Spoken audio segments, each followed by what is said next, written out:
Davey, congratulations on making it through another regular season. I deserve some kudos as well, but let's talk about Penn State.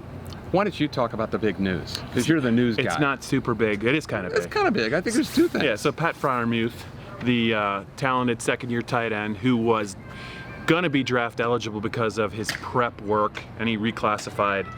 He would have been eligible for the 2020 draft. He put on Twitter a couple minutes ago that he's going to be back for another year, which bodes well for a passing game that will be without Justin Shorter.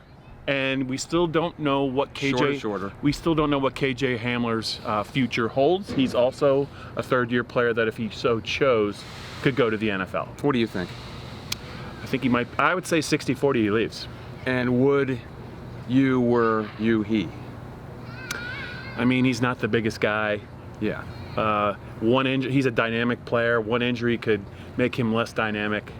I mean, he's gonna get drafted. I would go. Not everyone can be a first-round pick. If you're going to get drafted, you go. Yeah, I mean, he's electric. You saw it against Ohio State.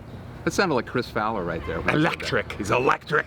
I mean, look, before we get to the game, there's a couple of juniors. Etor Gross-Matos, I think, is gone. I think Michael Mennett, the center, had a really good year. He's a fourth-year junior. He could go. Shaka Toney probably has a decision to make. I'm not sure about Tariq Castro-Fields. I mean, there's a couple of guys they could lose in addition to the seniors, but I think it's a really good sign that Freiermuth, who does not look like a sophomore, is coming back because he's a really good player. Speaking of gone, not gone, James Franklin. It sounded like James Franklin left a little hint there that it was what we probably suspected, especially since it looks like the Bruce Feldman last week reported that the USC president, who's new from North Carolina, female from North Carolina, and the USC AD, who's brand new from Cincinnati, both basketball schools. I don't think they got the stomach to fire an 8-4 coach who you know, whose team is ranked. And Bruce Feldman pretty much said as much that Clay Helton has support there. So. Also Florida State. Florida State. I know, but his name. I'm just saying for the fans that know that his name's come up. I think he said he was asked about it after in the press conference. He strongly hinted that there might be some news coming soon that will continue his run at Penn State. He said he wished, he's hopeful that within very soon he will be able to put all this talk to rest. Is that code for extension, or is that code for raise? I think it's code for, yes, extension and new contract. And so now that all the cards are pretty much on the table, unless USC explodes, that would set a bunch of dominoes falling. But that doesn't look like it's going to happen. So. It all makes sense. Now, the game, they did have a game here. They did. And this game was a little bit in doubt, I guess. 7-3 at halftime, and Penn State clearly was not taking this team very seriously. They were Rutgers was taking themselves very seriously, especially Isaiah Pacheco, number 1, their running back, who might be starting for Penn State. I'll go ahead and say that, and you debunk it. Journey Brown would like a word with you, Dave. Listen, I would disagree with you. I think Penn State took Rutgers seriously. I think with the injuries, no Clifford, no Etor Gross-Matos, they had true freshmen roaming around on the perimeter at corner.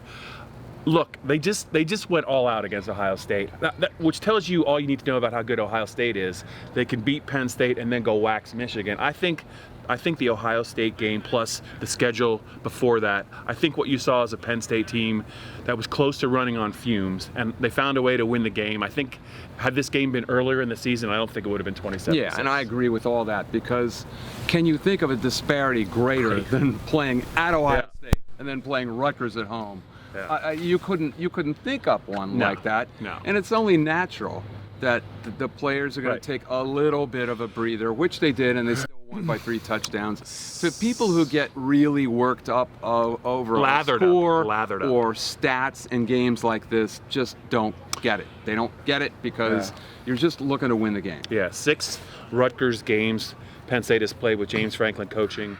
Rutgers has scored a total of 32 points in 6 games. By the way, I think I was talking to Jerry Palm, my old friend from CBS Sports. Is this a bowl update? Yes, I believe it is. All right, listen up then. Of course, we didn't get to see Wisconsin pretty much putting it on Minnesota. Yeah. Jerry said it was very impressive, especially in the last quarter. I believe it was 31-10, right? It was 38-10 last I looked. 38-10. Okay, so he believes that when all is said and done, Wisconsin is going to leapfrog Penn State, which would have bowl ramifications, especially in the Rose Bowl. If Wisconsin can play Ohio State close and tough, he believes they're going to go to the Rose Bowl. Not if Ohio State wins by 21, yeah, then you know.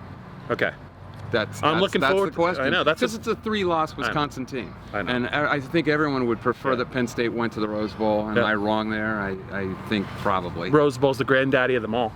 I mean, it's just it's a great trip. It costs more, but okay. Anyway, that's Jerry's opinion, and our opinion is that the season is over. The regular season is over from Beaver Stadium. Adios.